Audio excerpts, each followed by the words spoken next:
Bienvenue dans Fonction publique mon amour, le podcast qui change le regard, crée du lien et nourrit un débat serein.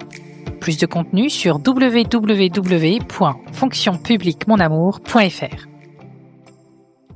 J'ai eu la chance de bosser avec des Danois. Oui.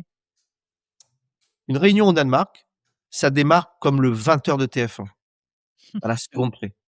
Ouais. Et ça peut durer 7 minutes. Ok. Alors vous allez me dire, le Danemark, c'est pas un pays rigolo. Oui et non, c'est le pays, quand on fait des enquêtes, où les gens sont les plus heureux au monde. Ok. Mais surtout, ce qui se passe, c'est que le Danois, à 16h30, qu'est-ce qu'il fait, lui? Il quitte le bureau, il va faire 2 heures de kayak de mer, puis ensuite, il va récupérer ses enfants. Alors que le Français, en tout cas certains, sont encore empêtrés dans leurs réunions, etc. Oui, et puis là c'est mon avis personnel que je pose, ils sont empêtrés dans leurs réunions et ils font tout pour y rester tout en se plaignant de ne pas pouvoir en partir. Mais bon. Ah oui, parce que bien sûr, les gens se plaignent de la réunion, mais mon Dieu, qu'est-ce que c'est frustrant de ne pas être invité à une réunion. Voilà. Voilà, on m'aime plus, qu'est-ce que je vais devenir dans ma carrière,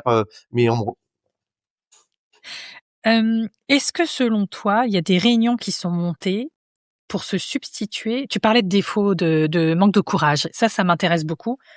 Est-ce que selon toi, il y a des réunions qui sont montées pour se substituer à une décision? Sous-entendu, j'ai pas le courage de décider, même si je le conscientise pas forcément. Je vais organiser une réunion. Clairement, oui. Moi, je pense qu'on a ce problème-là. Et donc, pour se rassurer, on a besoin d'être entouré, etc. Mais alors, parfois, c'est statutaire. On a parlé tout à l'heure de conseil d'administration. Pourquoi pas? Mais dans le quotidien, il y a souvent ça. Oui. C'est la difficulté à décider. Alors, moi, j'ai théorisé autre chose, hein. Il y a des gens qui sont, je raconte une histoire un peu personnelle, en fait. Moi, j'ai un talent, c'est de mettre en mouvement des collectifs. Voilà, c'est comme ça. C'est dans mes tripes. Mais je suis incapable de prendre une décision. Donc ça fait 45 ans que je fais prendre mes décisions par les autres en réunion. Et donc, ça me permet d'être positionné parfois en leader d'équipe, mais en ayant une pleine conscience que mon truc, c'est pas de prendre des décisions. Donc, les faire prendre par les autres. Je pense que je suis pas le seul comme ça. Sauf que on n'est pas tous capables de conscientiser, d'accepter cette difficulté. Et donc, ça conduit à une pression, je veux dire autrement. Moi, quand j'étais en position de patron et qu'il me fallait prendre des décisions, c'était insupportable. Ouais. Je ne dormais pas. Est-ce que celui-là, je le recrute pas? Je sais pas. À partir du moment où j'ai changé de carrière et que j'étais plutôt dans des organisations fonctionnelles où j'animais des collectifs de 80, 100, 120 personnes, mais qui n'étaient pas sous ma hiérarchie, donc ça changeait ma responsabilité, tout devenait facile. Je pense qu'il y a des gens, mais ici comme ailleurs, hein, qui sont des champions du monde de la décision et d'autres pour qui c'est vraiment complexe. Oui, là-dessus, je te rejoins. Est-ce que d'après toi, en fait, non, je vais poser la question autrement. Comment est-ce qu'on peut faire une sorte d'autodiagnostic de sa collectivité, de son administration, de son organisation, pour savoir si on souffre de réunionnite? Alors, il y a plein de choses qu'on peut faire, hein. Bon, d'abord, on peut faire une étude quantitative. Juste prendre le temps un jour. Moi, j'ai fait faire ça dans 2 entreprises déjà, et c'est formidable, hein. On ouvre un tableur Excel, on liste les réunions, on liste le nombre de personnes qu'il y a dans ces réunions, on liste la fréquence annuelle de ces réunions. Est-ce qu'elles ont lieu toutes les semaines? Donc, ça en fait 52, et ainsi de suite. On calcule le nombre d'heures consacrées à ces réunions. Éventuellement, on le multiplie par le prix horaire d'un collaborateur, d'un salarié, etc. Et on regarde les chiffres qui sont au bout des lignes.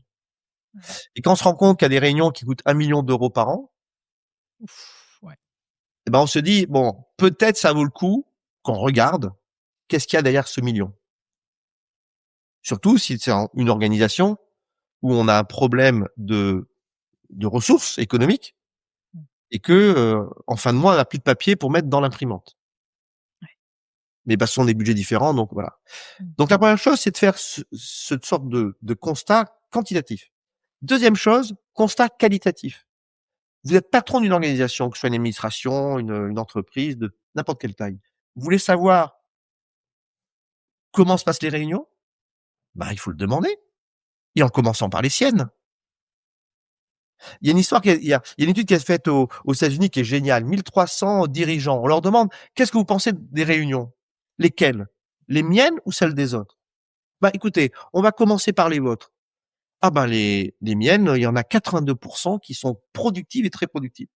Celles des autres, 56 Ah! Ça s'appelle un biais cognitif. Mmh. C'est-à-dire que quiconque a des responsabilités, il pense que ses réunions sont de qualité. Ben, s'il veut faire bouger les lignes, première chose à faire, c'est à chaque fois qu'il y a une réunion, demander aux gens qui sont là: «Alors les amis, qu'est-ce que vous pensez de la réunion qu'on vient d'avoir? Si on devait l'améliorer, qu'est-ce qu'on pourrait faire?» Donc faut oser se confronter, exposer sa vulnérabilité, je te raconte une histoire juste derrière, pour accepter l'idée que nos propres réunions sont améliorables. Et après, ben, il y a plein d'autres choses qu'on peut faire. On peut faire, alors moi, ce que je fais souvent, j'ai fait ça, par exemple, récemment pour 200 hôpitaux au Canada, des enquêtes de perception. Ouais. On demande aux directeurs d'hôpitaux et aux cadres, dirigeants d'hôpitaux une enquête, il y a 25 conjectures et nos réunions démarrent à l'heure, nos réunions finissent à l'heure, les décisions sont claires, les décisions décidées sont mises en œuvre et on demande aux gens: «Vous êtes complètement d'accord ou pas du tout d'accord?» C'est génial de voir ça. Ça ouvre les yeux des gens, dire: «Waouh, mais c'est incroyable!» Et en fait, je te raconte une histoire rigolote. Cette enquête, je l'ai fait une vingtaine de fois, je crois, dans des organisations. Systématiquement, le pire des scores, c'est le niveau d'énergie. Ah, Donc il y a une conjecture, c'est: je sors de réunion avec plus d'énergie que le niveau avec lequel je suis rentré. Dans toutes les études que j'ai fait, le pire des scores, c'est celui-là. C'est-à-dire que les gens, en fait, ils vont en réunion et ils sortent de là, ils sortent avec moins d'énergie que le niveau qu'ils avaient en amont. ouais. Et là, il y a un vrai problème. Et je finis juste par rajouter un dernier truc. Je reviens à mon histoire de dirigeant. Moi, j'ai travaillé avec une grande, organisation publique, OK? Donc on m'a demandé de former les managers. J'ai fait, OK. Alors ça a pas duré trop longtemps parce que je me suis agacé. Bon, et donc les gens me disaient: «Bah oui, mais le problème, Louis, tout ce que tu dis, mais c'est évident, c'est génial et cetera, mais les patrons le font pas». Mmh. Et donc je suis allé voir la patronne en disant: «Mais ce serait bien que puisque vous voulez vous attaquer à la su au sujet de la qualité des réunions, bah, ce serait bien que je puisse observer l'une de vos réunions». «Ah bah non, c'est pas possible». Donc ça veut dire que si vous êtes pas en tant que dirigeant prêt à interroger les gens qui assistent à vos réunions sur la perception qu'ils ont de vos réunions, si vous êtes pas prêt à avoir quelqu'un qui va de façon neutre observer votre réunion, bah, ça veut dire que vous avez pas envie de bouger.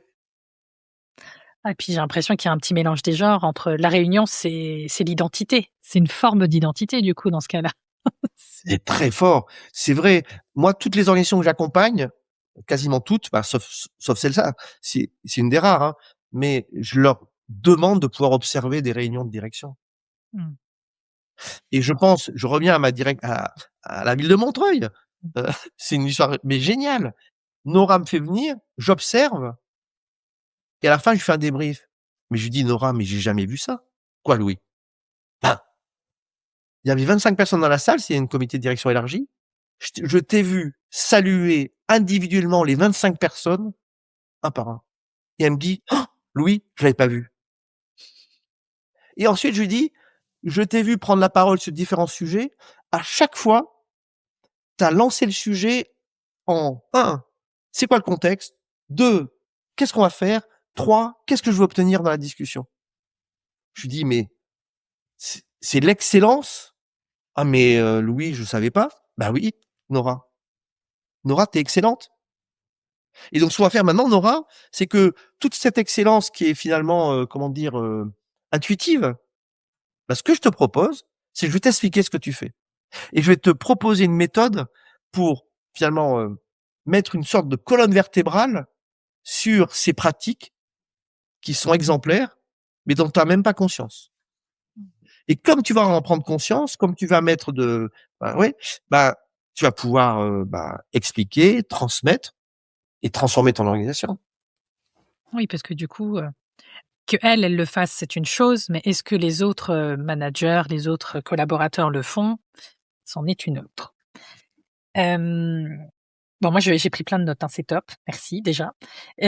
Quel est, selon toi, ou quels sont les, comment est-ce qu'on choisit, en fait? Comment est-ce qu'on se dit: «Voilà, je fais mon diagnostic, effectivement, ça me coûte tant, je passe beaucoup trop de temps en réunion, on décide pas assez, mes réunions, ça va pas». Je fais le constat, j'ai décidé de passer à l'action.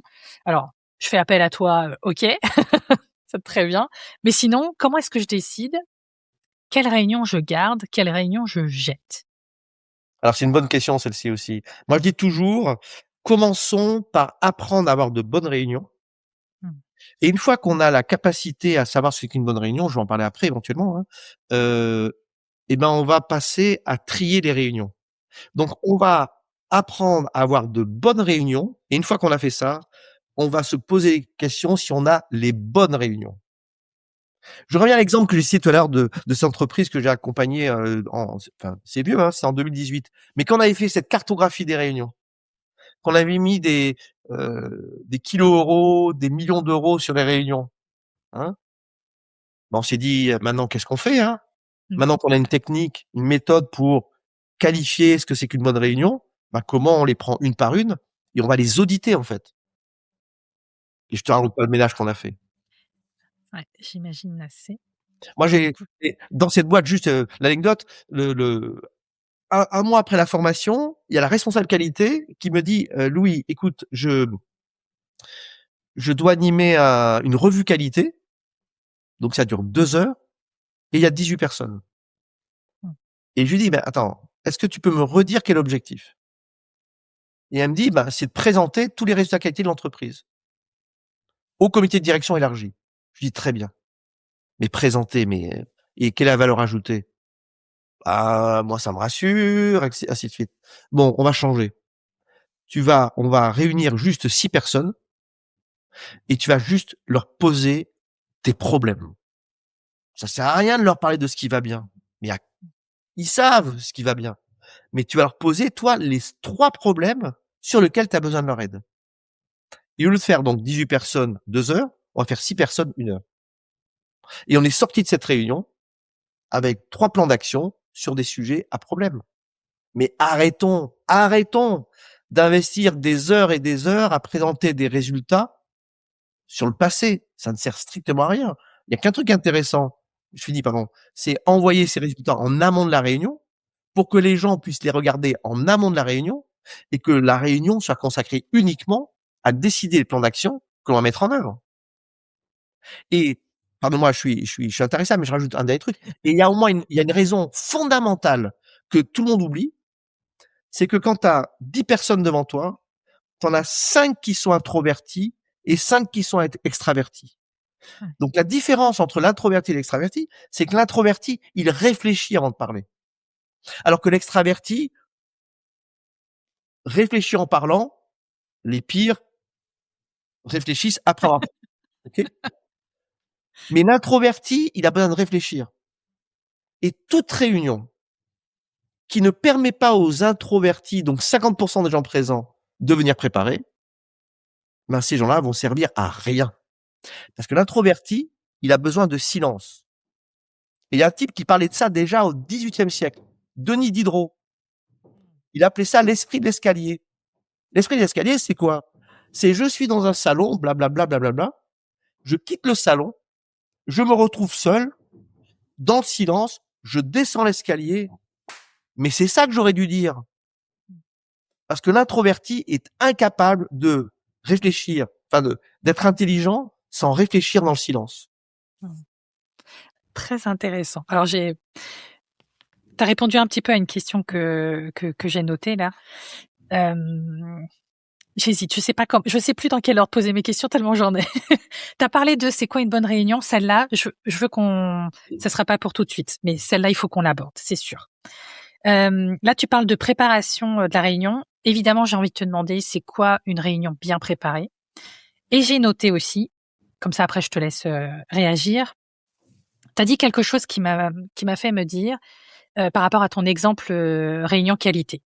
Il y a des réunions, effectivement, qu'on va, animer ou auxquelles on va participer Le but, c'est que tout le monde ait le même niveau d'information.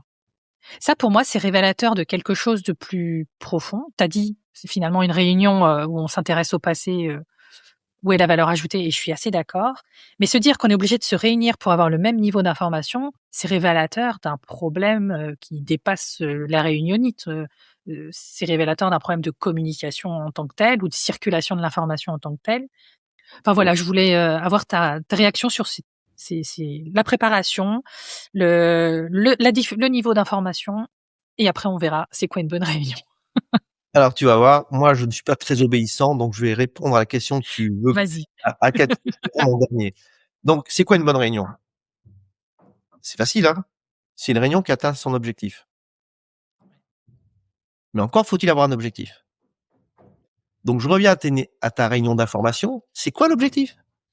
C'est que les gens soient informés? Ben non, pas du tout. L'objectif, c'est que les gens se mettent en mouvement, passent à l'action. Donc, première définition d'une bonne réunion, c'est une réunion qui atteint son objectif, sous réserve d'avoir été capable de formuler l'objectif. Je vais y revenir. Deuxième façon de définir une bonne réunion, c'est une réunion que l'on quitte en étant clair sur ce qu'on a à faire et l'envie de le faire. C'est ça une bonne réunion. Clair sur ce qu'on a à faire et l'envie de le faire.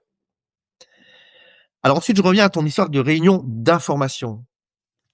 Je vais m'égarer à nouveau un petit peu, mais si tu veux, il y a plein de choses qu'on peut faire pour informer les gens. Je prends un exemple. Vous avez un comité de direction, ok? Il va se passer des choses. Fin de comité de direction, on va d'abord décider ce qu'on va dire en dessous. Ok, on va trier. Ça, on en parle, ça, on n'en parle pas. Et on essaie de vérifier que tout le monde dans le comité de direction va appliquer les mêmes consignes. Ok. Et ensuite, dans le comité de direction, je suis directeur. Forcément, je fais une réunion de descente de l'information à mes collaborateurs, mais pas leur raconter le comité de direction en disant, écoutez, comité de direction, ça s'est bien passé, ça a chauffé sur tel sujet, on a fini en retard comme d'habitude, mais surtout, ce qui me semble important, c'est qu'il y a 3 sujets sur lesquels il faut qu'on se mette en action, c'est ça, ça et ça. Et moi, j'ai eu la chance même d'avoir un directeur, c'était encore mieux que ça, beaucoup plus sophistiqué que ça. Le type, c'était un super malin, tendance feignant, organisé. Il nous mettait à la confidence des comités de direction. Nous recevions en même temps que lui il nous passait les ordres du jour. Et il nous demandait de lui préparer tout ce qui nous semblait important d'aborder sujet par sujet. Et on lui disait, André, je pense que sur ce sujet-là, faut que tu fasses attention, faut que tu passes ça comme message. Sur ce sujet-là, moi, ma recommandation serait de prendre cette décision-là, ainsi de suite. Donc, on était 4 collaborateurs qui rapportaient à ce gars et il nous faisait bosser à chaque fois. Ce qui fait que quand il sortait de réunion, il nous disait, voilà, ça m'a servi, ça m'a pas servi. Donc, on était dans le coup. Mais surtout, il prenait le temps de nous expliquer rapidement ce qui s'était dit, mais pas nous raconter dans le détail. Non, non. Voilà ce sur quoi il faut qu'on bosse maintenant. Merci d'avoir écouté Fonction publique, mon amour. Pour soutenir le podcast, parle-en autour de toi. Et retrouve tous les contenus et bien plus encore sur www.fonctionpubliquemonamour.fr.